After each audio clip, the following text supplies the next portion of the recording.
Hello everyone, welcome back to English Maison, the place to learn English in a simple and fun way.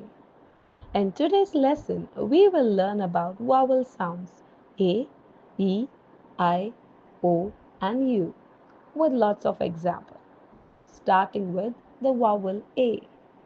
And the vowel sound is AT, at. We have words that ends with at. For example, a rat, cat, bat, sat, mat, fat, and hat. Can you repeat after me?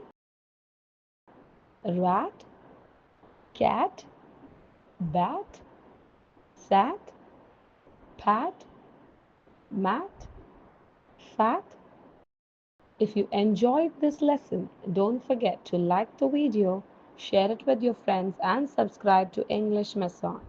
Thank you for watching. Keep practicing, keep learning, and I'll see you in the next video. Bye bye.